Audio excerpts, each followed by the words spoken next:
Welcome to the Sardinia mansion. This is Geri from Bulgaria. Hello everyone! She moved here 3 years ago, I moved here 6 months ago, and today we're going to talk about challenges of finding a room or an apartment in sunny Barcelona. So come on in and let's talk. Haha, so now we're going to talk. So let's have a sit and discuss. So we're gonna get into it. First, we're gonna look at what it means to rent a flat or a room. The difference is, she's gonna explain.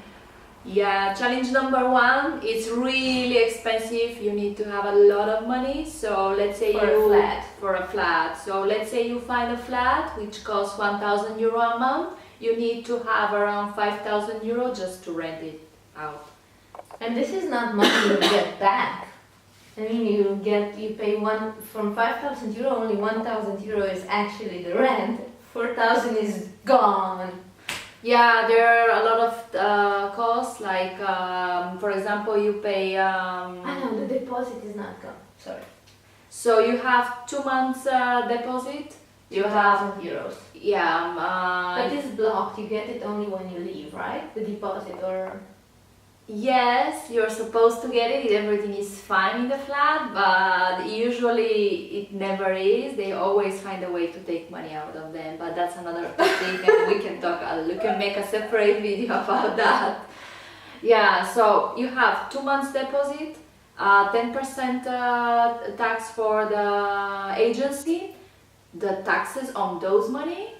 And apart from that, they can oblige you to make insurance over the flat, and yeah, it's very expensive. So 1,000 rent, 2,000 deposit, around 1,000 something is the 10% of the annual, which is gone.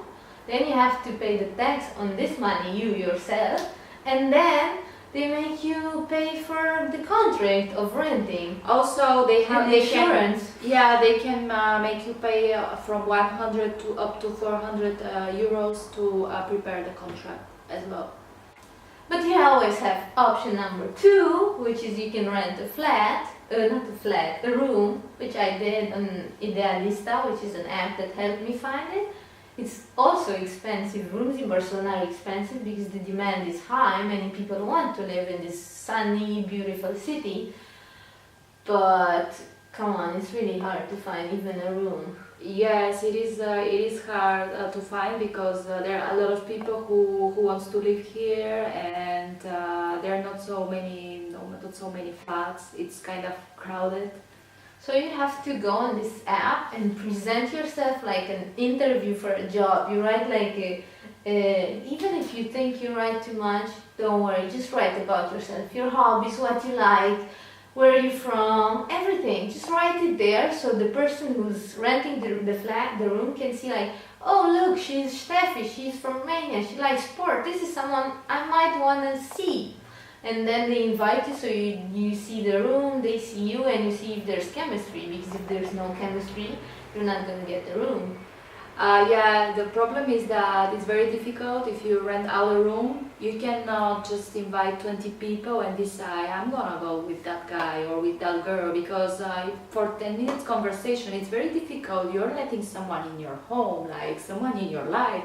So yeah, I think it's good to have a good presentation before, so you have some kind of more information about, some kind of perspective about what kind of person is that, like what do they want to do they stay a lot at home or not, or do they do sports, you have common topics. If you don't write anything, they might not even reply to you and say, yeah, come see the room, because they get, like, we got 20 people in 3 days to come see a room. We had 20. We couldn't see them all. We've seen 15 or 10, I don't even know, but yeah, it's hard. You need an introduction.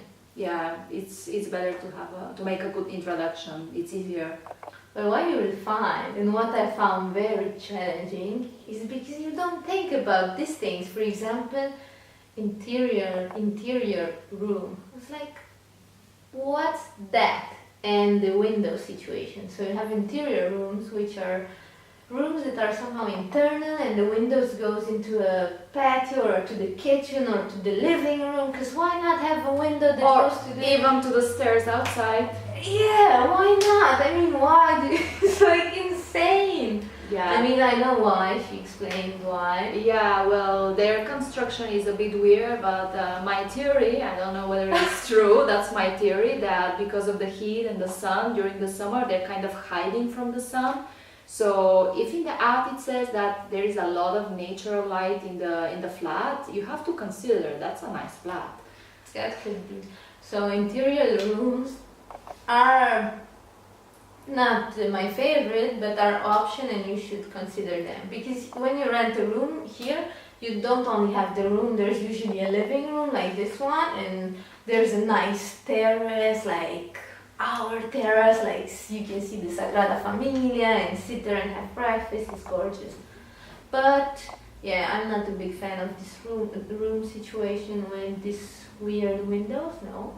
As you can see, this is the internal situation. These are the bathroom windows here, these are kitchens, these are rooms.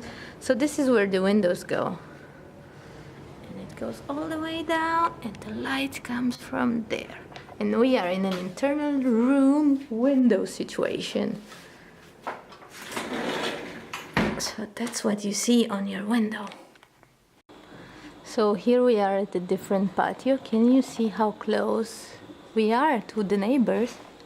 Can you feel it, or is it just me that we are a bit too close? Look, there's the room and there is the other interior room. Imagine. And then the other thing, you don't think about it if you come from countries like Romania or Bulgaria where it gets like super cold. They have, some houses have, but I think 70% of them don't have the central heating. No heating at all. If you look here, there's no, I don't even know how you call this thing. Yeah. There is none in this apartment, none. So this is my desk, and this is the window. So what you expect normally is under the window to have the heating. Ta-da! There are no radiators to be found. None.